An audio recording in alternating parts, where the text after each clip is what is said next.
राधे राधे दोस्तों, हमारा चैनल श्री जी माधुरी में आप सभी का स्वागत है। आज वैशाख मास महात्म्य की अध्याय 15 की कथा कहेंगे। इसे आप लोग अवश्य सुने। पिछले वीडियो में वैशाख मास महात्म्य की अध्याय 1 से लेके अध्याय 14 तक की कथा कही है, उसे भी आप सुन सकते हैं।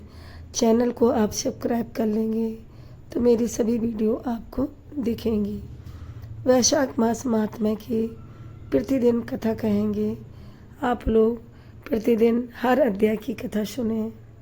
आप लोगों का प्यार ऐसे ही मिलता रहे।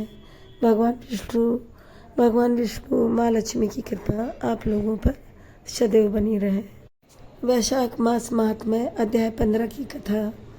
श्रुतदेव जी बोले, हे राजन, मधुसूदन भगवान के प्यारे वैशाख मास महात्म्य का फल और भी सुनो। यह पापनाशक है। प्राचीन काल में पांचाल देश में पुण्यशील और बुद्धिमान पुरुयस का पुत्र पुरुयस था। पिता के मरने पर वही राजा हुआ। यह बहुत सूरवीर और उदार था। धनुर्विद्या में बड़ा प्रतापी था।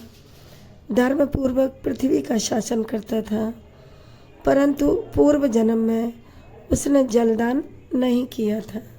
इस पाप के मारे कुछ काल में इसकी सब संपत्ति नष्ट हो गई। महारोग से पीड़ित होकर घोड़े हाथी सब मर गए। फिर राज्य में ऐसा दुर्भिक्ष पड़ा कि सब मनुष्य नष्ट होते हुए तथा राज्य और कोष हाथी से बछड़ किए हुए कैद के समान हो गए। जिससे राजा को बलहीन जानकर उसे जीतने का निश्चय करके उसके बैरी सैकड़ों राजा आए और उस पांचाल के राजा को युद्ध में जीत लिया। राजा परास्त होकर पहाड़ की कंदरा में घुस गया। शिखनी रानी और दाजीगढ़ साथ में थे। वहाँ का मार्ग और कोई नहीं जानता था। राजा ने बड़े कष्ट से व्याकुल होकर 53 वर्ष वहीं व्यतीत कर दिए। तब राजा के मन में चिंता उत्पन्न हुई कि मेरी ऐसी दशा किस कर्म से हुई। मैं कर्म और जन्म से तो शुद्ध हूँ और सदैव माता पिता का हित साधन करता रहा हूँ। मैं सदा गुरु के प्रति भक्ति, ब्राह्मणों की सेवा तथा धर्म में तत्पर रहा हूँ।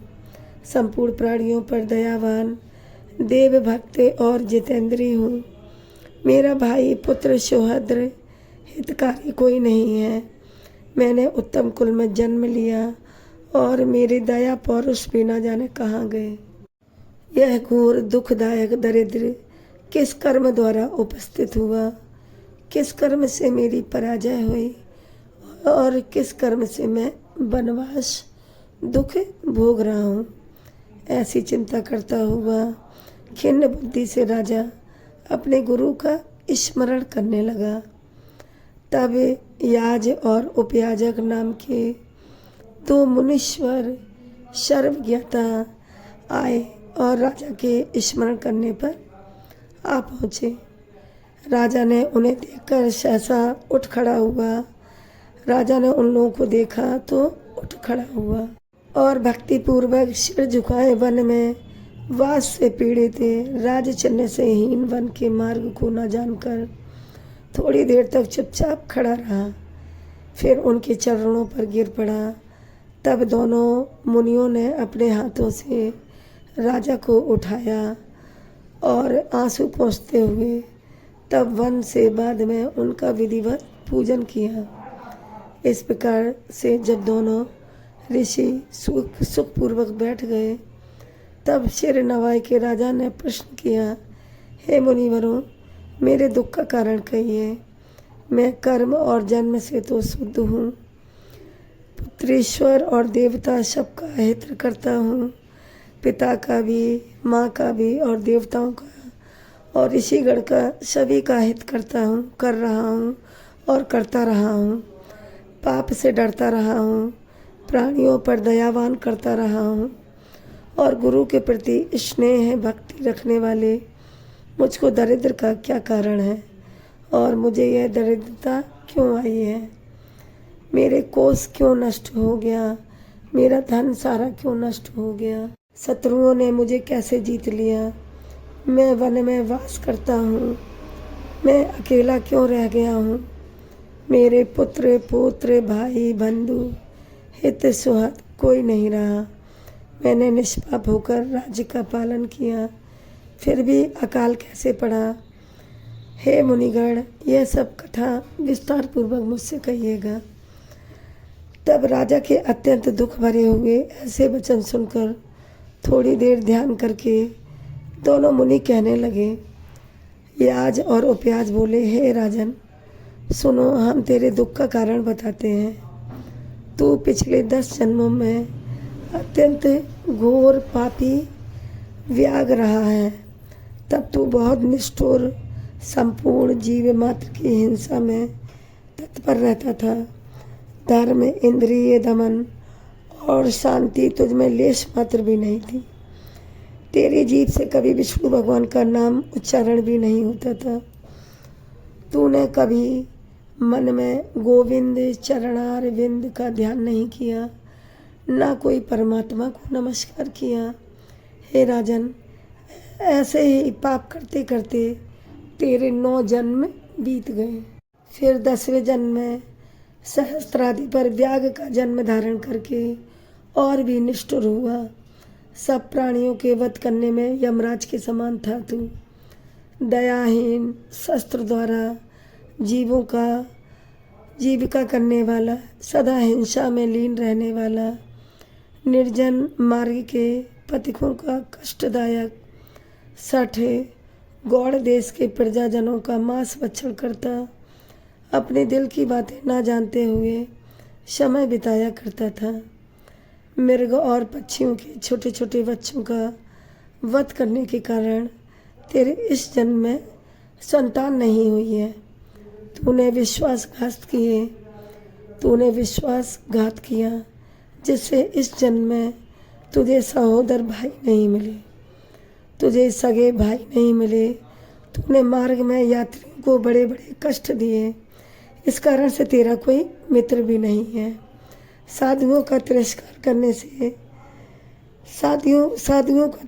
करने से तुझे शत्रुओं ने पराजित किया।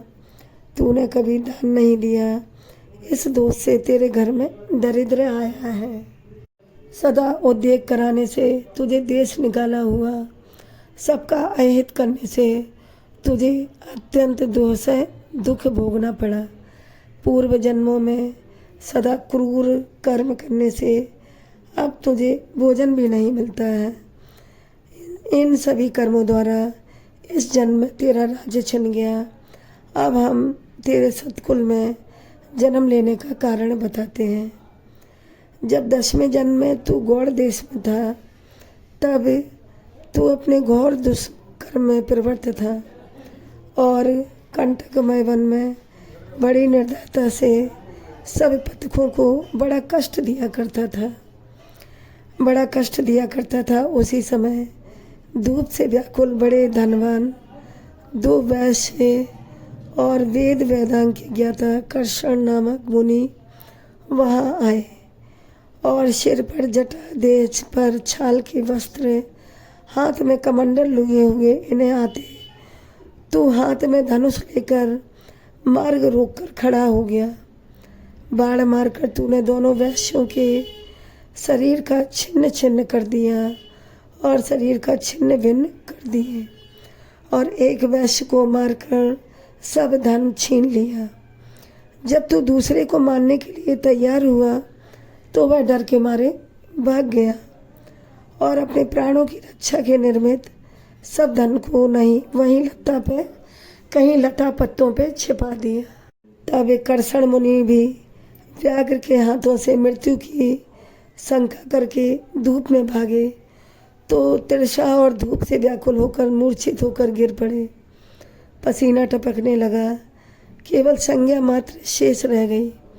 वैश्य प्राणों की रक्षा के निर्मित ऋषि को वहीं छोड़कर भाग गया। तब तूने मार्ग में मूर्छित पड़े ब्राह्मण से पूछा कि धन कहाँ फेंके हैं और वह वैश्य कितनी दूर गया है, और थके हुए ब्राह्मण को उठाने का तू उद्योग करने लगा, मतलब उठाने लगा, प्रयास करने लगा। उसे चेतना में लाने के लिए तूने कानों में फूंक मारी, पानी खिंचा तथा कृमि और कीचड़ मिले हुए गड्ढे के जल से उनके नेत्र धुले। पंखे से उन ऋषि को हवा करने लगा। इस प्रकार मुनि को चेत कराकर स्वतः स्थित हो जाने पर तू कहने लगा, हे मुने, तुम शंका मत करो। इस वन में जब तक मैं शस्त्र धारण किए हूँ तुम्हें किसी बात का डर नहीं। निर्धन मनुष्य संसार में सदा सुखी रहते हैं, फिर तुम क्यों डरते हो? तुम्हारे टूटे पात्र और फटे वस्त्रों से मुझे क्या लाभ मिलेगा? हे मुनि, तुम यह बताओ कि वह वैश्य कहाँ भाग गया और भागते हुए कहाँ गया और अपने धन को किस जगह छिपाकर फेंक दिया? जो तुम ठीक नहीं बताओगे तो हम तुम्हें भी मार डालेंगे। करसड़ बोला, यह वैश्य धन को न तो इन वृक्षों में फेंक गया है और स्वयं इधर भाग गया है। अपने प्राणों की रक्षा के निर्मित ऋषि ने डर के मारे कहा। व्याघ्र ने कहा, हे विप्र, तुम निडर होकर सुखपूर्वक चले जाओ। यहाँ से थोड़ी दूर पर तालाब में निर्मल जल है, वहाँ जल पीकर विश्राम करो और परिश्रम दूर करके अपने गांव चले जाओ। अभी राजा के कर्मचारी बड़े का रुदन सुनकर मेरे पांवों को खोज लगाते आवेंगे। हे ब्राह्मण, इस कारण मैं तुम्हारे साथ चलने में असमर्थ हूँ। इस पंखा से हवा करने पर कुछ गर्मी कम हो जाएगी। तो उस ब्राह्मण को पत्ते देकर उसके गहन वन में चला गया। उसी पुण्य के प्रभाव से वैशाख की प्रचंड धूप में यद्यपि तूने अपनी कार्य सिद्धि के लिए मुनि की रक्षा की थी, उसी के प्रभाव से तेरा जन्म महापुण्यमान विशाल राजवंश में हुआ। अब यदि तेरी इच्छा सुखे, राज्य, धन, लक्ष्मी, स्वर्ग, सायुज्य, मुक्ति आदि प्राप्त करने की है तो तू वैशाख युक्त धर्मों को करो, संपूर्ण सुख प्राप्त हो जाएंगे। इस मास का नाम माधव मास है और तृतीया का नाम अक्षय तृतीया है। इसके दिन तत्काल व्यायी गाय को ब्राह्मण को दान दें, इससे तेरी कौसादी की पूर्ति होगी। समी का दान करें, इससे सुख प्राप्त होगा। और छाता का दान करें, इससे साम्राज्य की प्राप्ति होगी। विधि पूर्वक स्नान करके माधव भगवान की पूजा करें और दिव्य प्रतिमा का दान करें, इससे तेरी विजय होगी। और हे राजन, यदि तुम्हें अपने समान पुत्रों की इच्छा है, यदि तुझे अपने समान पुत्रों की इच्छा है तो संपूर्ण प्राणियों के हित साधन के निर्मित प्याऊ लगवाओ। और प्याऊ लगवाकर हे राजन, वैशाख युक्त इन संपूर्ण धर्मों को करो, इससे सब लोग तेरे वश में होंगे और तू निष्काम होकर इन संपूर्ण धर्मों को करेगा। इस वैशाख के महीने में मधुसूदन भगवान की प्रसन्नता के लिए तुम ये काम करोगे तो भगवान विष्णु साक्षात तुमको दर्शन देंगे। जो मनुष्य इन कल्याणकारी धर्मों को करता है उसे अच्छे लोक की प्राप्ति होती है। यह सब बातें पुराणों में लिखी हैं, हमने जैसी कान में सुनी अथवा आँख से देखी है वह सब हमने तुमको सुनाई। ऐसे कुल पुरोहित दोनों ब्राह्मण याज और उपयाज राजा को समझाकर अपने घर को चले गए।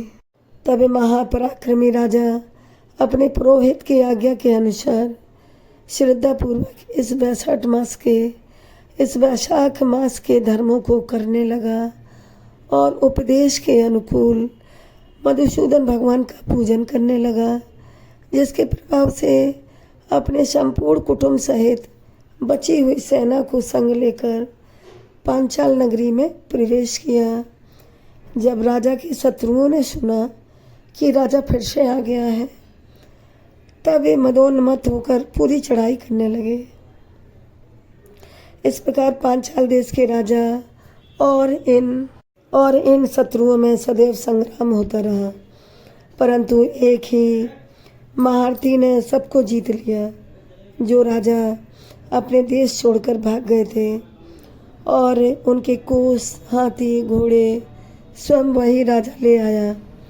राजा 10 अरब घोड़े, 3 कोटी हाथी, 1 अरब रथ है, 10 सहस्त्र ऊँट और 3 लाख गधे पुरी में ले आया।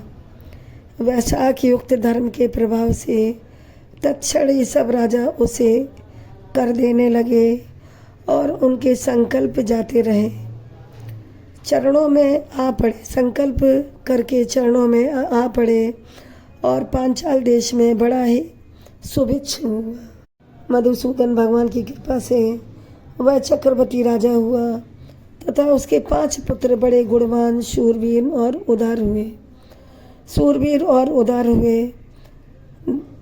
दृष्ट कीर्ति, दुष्ट केतु, दृष्टु, यमन, विजय, चित्रकेतु हुए, मयूर ध्वज के समान हुए।